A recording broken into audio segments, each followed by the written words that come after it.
La hora de Maquiavelo.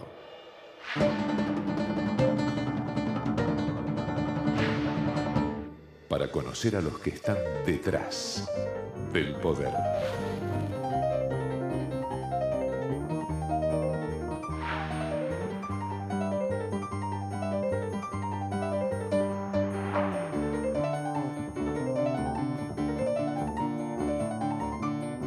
Hola, ¿qué tal? Buenas noches, bienvenido a esta hora de Maquiavelo. Usted sabe que en este espacio desde hace casi 10 años y ya acercándonos al programa número 500, en la hora de Maquiavelo, ¿qué hacemos? Tratamos de mostrarle un panorama, ¿no?, de cómo trabajan lo que nosotros simpáticamente llamamos los maquiavelitos, que son esos asesores de políticos, asesores de empresas, de gobierno, que logran que usted tenga una mejor imagen de ellos. Como siempre, ¿no? Antes de empezar, pequeño comentario, esta vez medio como onda desagravio, ¿no? Porque en el programa pasado comentamos muy críticamente la campaña publicitaria de Ricardo Alfonsín. Bueno, usted la vio, había ese aviso donde estaba ahí Ricardo Alfonsín tirado así diciendo: hola, soy Ricardo Alfonsín. Bueno, habíamos criticado al publicitario de la campaña de Alfonsín, que se llama Carlos Bachetti. Habíamos dicho casi jocosamente que evidentemente Bachetti no alcanzaba a su ex socio Agulla, Ramiro Agulla, y bueno, ese comercial, según me informaron, no es la autoría de Bachetti, y en cambio el que vamos a recordar ahora, la campaña nueva, sí. Después le cuento un poco más. Espacio gratuito designado por la Dirección Nacional Electoral. Es una burrada decir que hoy hay inflación. En grandes porciones de la población argentina no es un tema. Sin duda, en algún sector de la población, clase media alta, puede tener algún impacto. Hoy no se puede... Que me pregunten a mí. Uno solo. En Argentina no hay inflación. Que me pregunten a mí. Que me pregunten a mí. Esto no necesariamente es inflación. Que me lo pregunten a mí. Que me pregunten a mí. Es una burrada decir que hoy hay inflación. Que me pregunten a mí. Clase media alta puede tener algún impacto. Sí, que me pregunten a mí. Si me preguntan a mí, lo que necesitamos es el cambio seguro. El 14 vení y votá. Sé parte de la nueva Argentina. Ricardo Alfonsín, presidente. Javier González Fraga, vicepresidente. Lista 137. Letra A, Unión para el Desarrollo Social.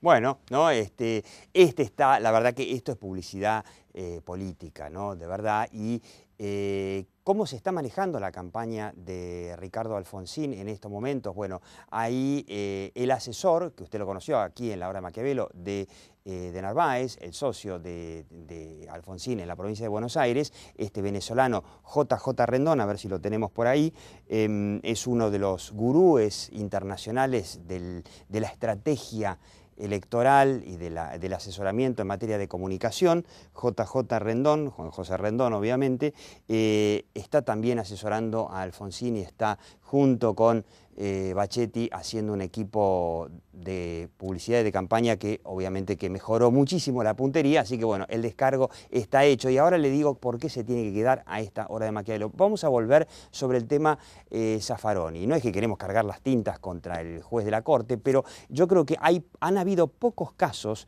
de manejo comunicacional de crisis tan paradigmáticos como el escándalo del juez Zaffaroni y sus presuntos prostíbulos, o sus presuntos departamentos utilizados como prostíbulos, corrijo por las dudas. Paradigmático en el sentido de todo lo que no hay que hacer. Por eso la idea es charlar primero con expertos en comunicación de crisis que nos van a enseñar cómo aprender qué se debía haber hecho para que hoy el juez Zaffaroni no se haya convertido en el centro de un gran escándalo político y que esté, bueno, en el medio de una guerra política. De un lado, la izquierda kirchnerista quiere a Zaffaroni. Del otro lado, los que no son kirchneristas no quieren a Zaffaroni. Todo esto, expertos podrían asesorarnos para entender que se podría haber evitado. Y además vamos a hablar con el editor de Libre, que es justamente el diario amarillista que es el que, bueno, destapó el escándalo. Así que no se vaya, quédese en esta Hora de Maquiavelo. La Hora de Maquiavelo.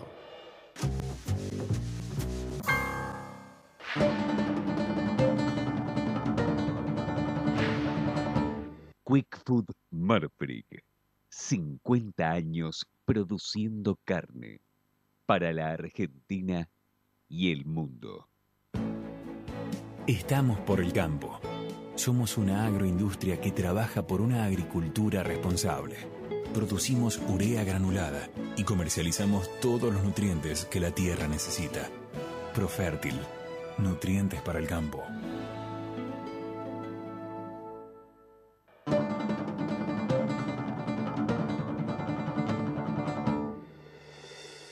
El servicio de asesoría gratuita del Colegio de Escribanos recorre los barrios. Para más información, llama al 4809-7000 o www.cuidalotuyo.org. Colegio de Escribanos de la Ciudad de Buenos Aires. Cuidar lo tuyo es cuidar a los tuyos. Cervecería y Maltería Quilmes, referente de la industria de bebidas de la Argentina. Cervecería y Maltería Quilmes, un compromiso con la calidad desde 1890. www.cerveceriaymalteriaquilmes.com. Arcor, 60 años compartiendo momentos mágicos.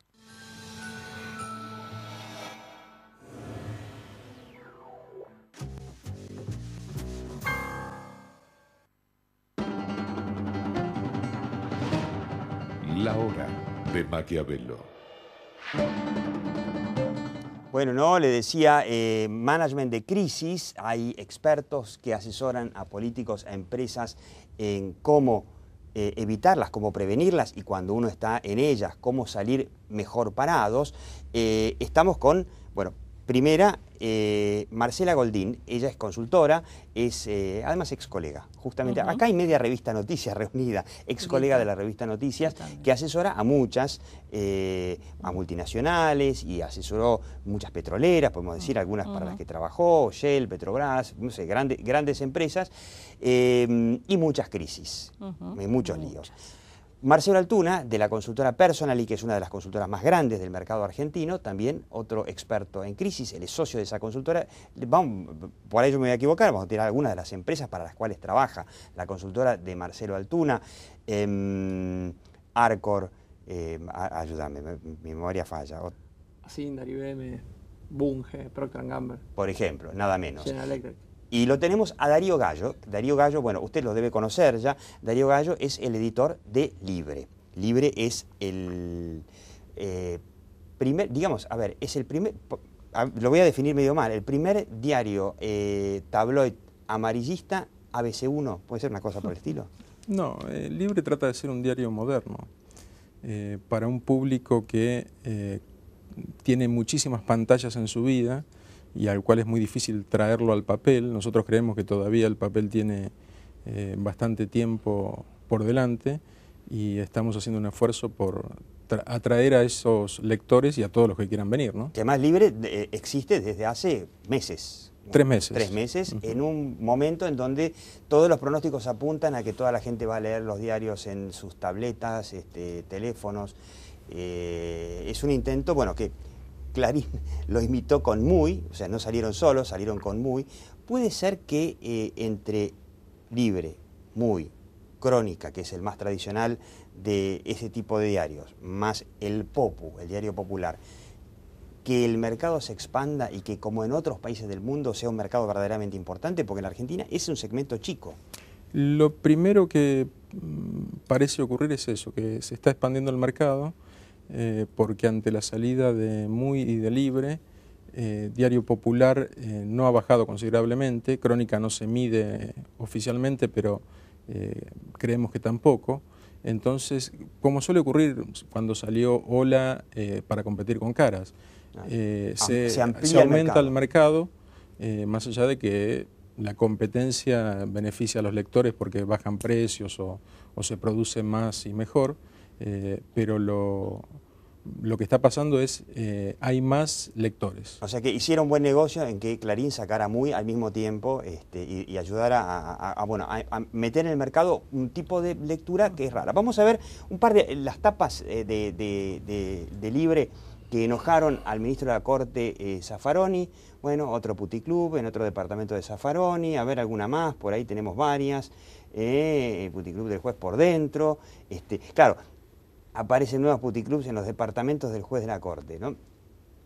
Muy enojado Zaffaroni con Libre y muchos se preguntan, ¿Libre llamó a Zaffaroni para preguntarle qué opinaba, qué versión tenía? Por supuesto, una de las tapas que apareció ahí, la que dice el puticlub del juez por dentro, fíjate que dice arriba, Zaffaroni engañado. Instalan un prostíbulo en su departamento, le dejamos una puerta porque lo llamamos 2 o 3 veces para consultarlo, no nos atendió y nosotros creíamos que el juez había sido engañado en su buena fe porque el puticlub existía, fuimos, sí, entramos, estaban las chicas extranjeras trabajando, pero ¿qué hizo Zaffaroni?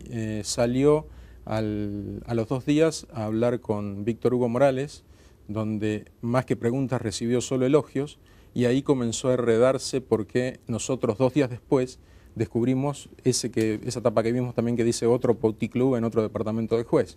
Entonces a partir de allí, más lo llamaban los periodistas amigos u oficialistas, el juez más, podríamos decir, daba pasos en falsos porque era muy difícil de explicar. 1, 2, cuando terminó esa semana ya había 5. ¿Cuántos son en total? No lo sé.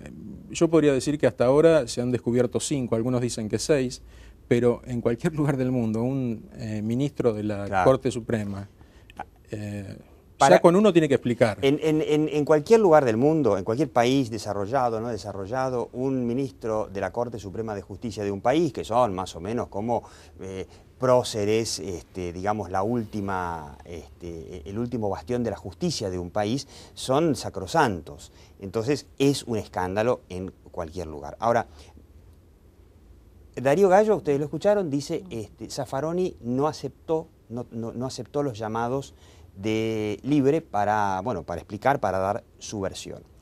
Terminó esto en una guerra política que todavía no terminó, mejor dicho. Está en una guerra política en donde los periodistas kirchneristas defienden a muerte a Zaffaroni. Es más, las entrevistas son directamente, más que entrevistas que le hicieron en los medios oficialistas, fueron directamente, digamos, reuniones de apoyo, por decirlo de alguna forma. Y del otro lado, a mí me da la sensación de que la opinión pública, que no les cree a los medios oficialistas, ya lo condenó. ¿Qué se podría haber hecho? Bueno, si querés, arrancamos. Me parece sumamente interesante cuando vos planteaste este tema de la comunicación del caso Zaffaroni, si querés llamarlo de alguna manera. Parece que no es tema de esta, por lo menos de mi intervención, ver si está bien o está mal, si tiene razón Libre, 678, Zaffaroni, Clarín o quién. Voy a hablar de lo que le hubiera recomendado hacer a Zaffaroni si hubiera sido mi cliente en esta situación. Vos dijiste recién, el juez se enojó mucho. Primera cosa, uno si está en el medio de una crisis, si es objeto de una crisis, lo peor que puede hacer para arrancar es enojarse. Primer punto. Y otro tema que me parece que sucedió acá, es interesante porque uno en general cuando trabaja estos temas con las empresas les dice, a ver, ¿cómo es tu reputación? Tendrías que haber trabajado tu reputación. Y acá estamos hablando de un objeto de esta crisis del doctor Zaffaroni que tiene una excelentísima reputación. Una excelentísima reputación, pero también controvertida, porque hay mucha gente que, digamos, que sufre el tema de la inseguridad, que le achaca al juez Zaffaroni y a otros juristas y a otros, digamos, a otras eminencias del derecho, le achacan un poco el ser una base teórica de un cierto abolicionismo, ¿no? De acuerdo, pero desde el punto de vista de su trayectoria como magistrado, es un tema de enfoque de sistema de justicia. Seguro. Que es otro tema. Desde el punto de vista personal, de su trayectoria académicamente como jurista, sumamente prestigioso. Entonces, ¿qué pasa? Que alguien que ya tiene una reputación tan alta, ante una situación como esta, sufre los daños que sufre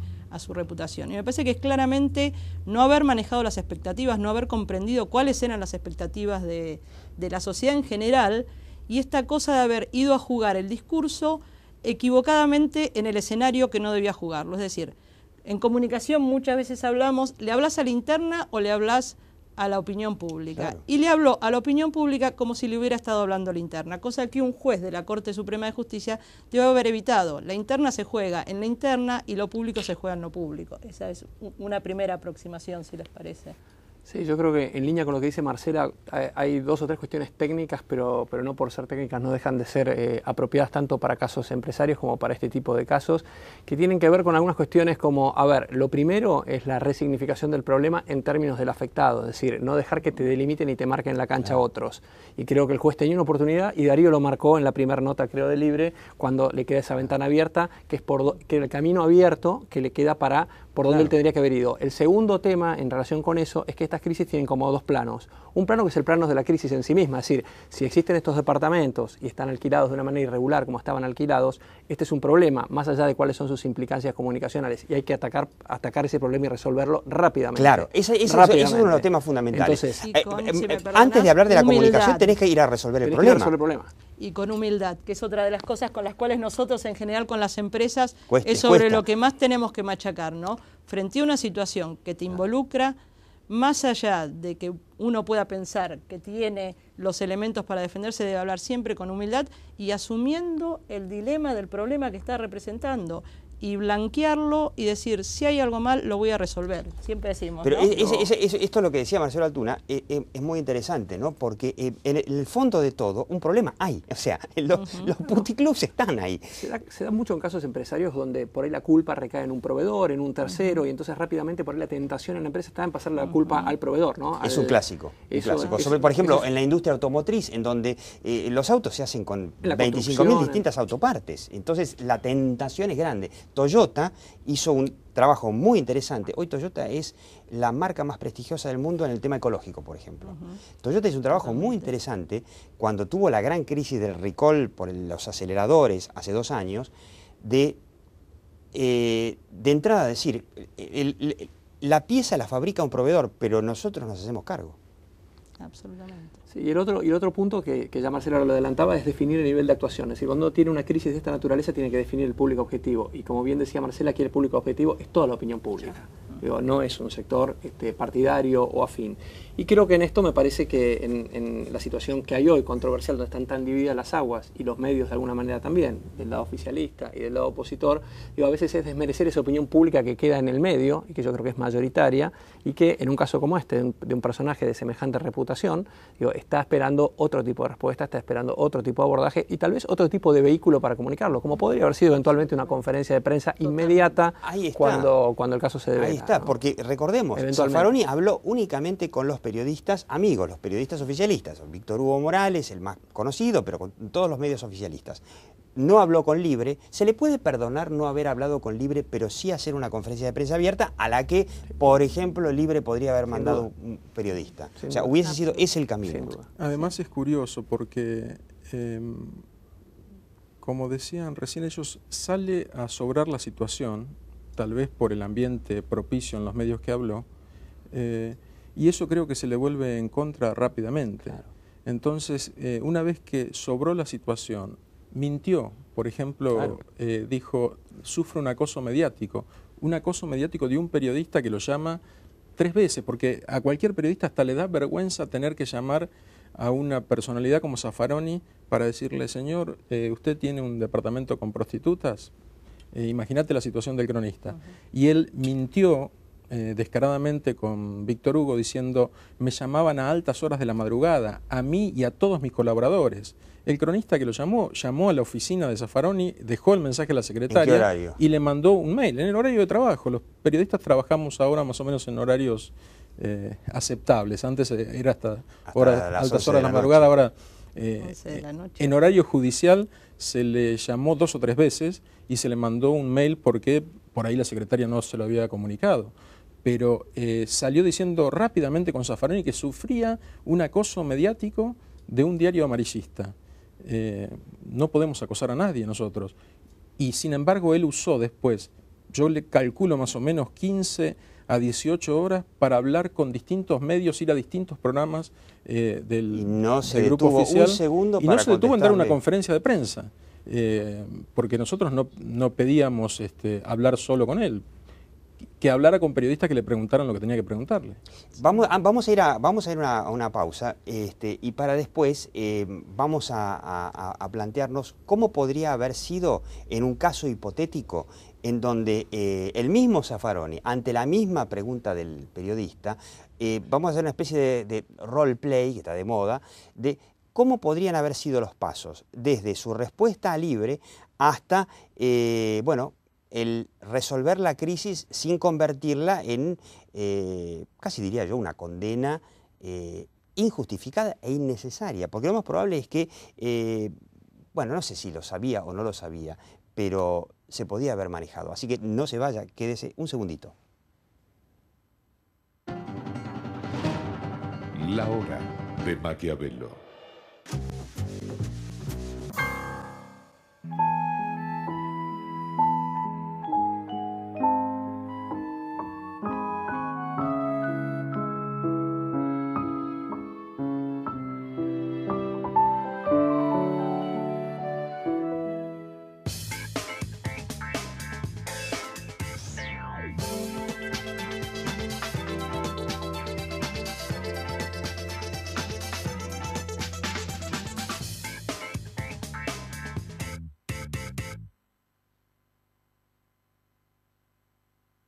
En 1972 formamos el grupo ODE.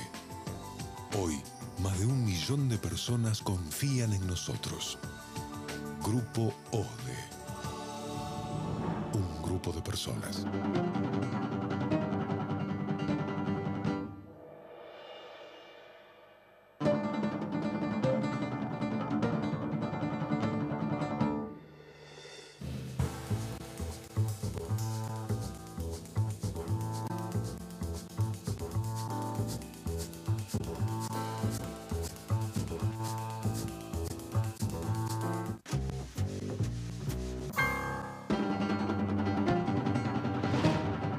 La hora de Maquiavelo. Bueno, no, estábamos analizando el caso Zaffaroni desde el punto de vista del management de la comunicación en crisis. Y claro, la pregunta es, bueno, vayamos más para atrás, recopilemos. Cuando Zaffaroni, bueno, cuando estalló el escándalo, también empezó a publicar Libre y otros medios que Zaffaroni había tenido alertas tempranas. Te hago una observación ahí. Comenzó, primero la cosa estalló en perfil.com un viernes. En perfil.com. El lunes nosotros retomamos el tema y ningún medio se sumó rápidamente. Recién Clarín y La Nación el jueves comenzaron a publicar cosas porque ellos también estaban un poco como conmocionados por el tipo de información. Y aunque Zaffaroni y el oficialismo sobre todo le achaca a esto una gran operación de prensa, yo creo que La Nación y Clarín no querían publicar y tardaron lo más que pudieron para dar la noticia.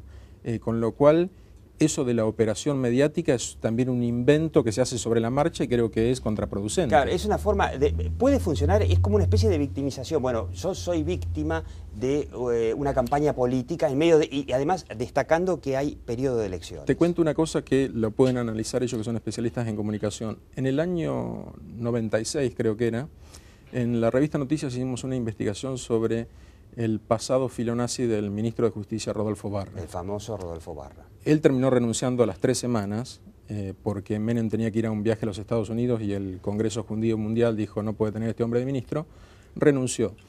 Lo fui a ver a los 6 meses cuando ya estaba en su estudio de abogado nuevamente trabajando y le digo, Barra, ¿por qué se obstinó en callarse, en no atendernos? Él tampoco nos atendió, ¿sabes? Cuando podría haber aclarado y dejó que las cosas siguieran sucediendo.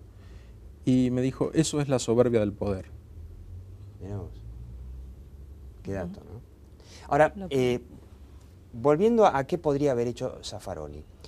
Consejos a partir de, digamos, el primer llamado del periodista. Bueno, puede pasar que la soberbia del poder te lleve a decir no le contesto porque yo soy poderoso juez de la Corte Suprema y no le contesto. Es probable. Primera etapa de la revista, del Diario Libre. Primera etapa, bueno. Aparece la primera etapa. Aparece la primera etapa. Está ya el escándalo. Yo diría, primer escenario, porque antes de comunicar, aunque sea en la velocidad de una crisis, un mínimo escenario hay que tener, porque si no uno puede meter ciertamente la pata, para hablar en términos campechanos. Primer escenario que se debería haber considerado: 1. ¿Quién soy? Soy un miembro del principal... la principal institución de uno de los 3 poderes del Estado, nada más ni nada menos. O sea, soy en nivel institucional como la Presidenta de la Nación. Punto 1 a tener en cuenta: tengo una investidura sumamente importante. Eso debería darme el baño de humildad, que es por lo cual debo hablar, no por lo cual puedo no hablar. Primer tema. Segundo tema, el doctor Zaffaroni los departamentos los tenía, con lo cual, más allá de abrir juicios sobre para qué se usaban, cómo se usaban, quién los cobraba, etcétera, mi consejo hubiera sido ganar tiempo diciendo: señores, yo tengo tantos departamentos, los tengo entregados a una inmobiliaria que los comercializa, voy a hacer todo el seguimiento del caso y actuaré con el rigor que implica mi investidura y esta situación como corresponde, o algo en esa línea. Conviene es decir, en ese caso ahí que Zaffaroni haya dicho: y además les doy una fecha más o menos concreta para reunirse con los periodistas. De tipo, voy a hacer una investigación de mis propiedades y en 48 horas nos reunimos en conferencia de prensa, por ejemplo. Sí, si el plazo es breve y perentorio, sí, tampoco puede marcar, me parece, nadie puede pretender marcarle la cancha o la agenda de tiempos a un periodista, porque eso también puede ser un poco contraproducente. Pero yo digo, no sé ¿qué pasaba si al periodista de Libre, campo de tiempo, al periodista de Libre que lo llamaba, eso es otra cosa, le decía, una negociación, es la primera vez que lo escucho, voy a investigar? Por más que esto sea o no sea verdad, ¿no? Estamos hablando de management de crisis, no estamos hablando de hipótesis de verdad, culpabilidad, ese tipo de cosas. Y salir, digamos, 24 horas después, con una conferencia de prensa, invitando a todos los medios diciendo: caramba, gracias a un sabueso de Libre, he descubierto tal y tal cosa. Esta es una pregunta para contestar después. Usted sabe que La Hora de Maquiavelo termina ahora en Metro y sigue en Internet.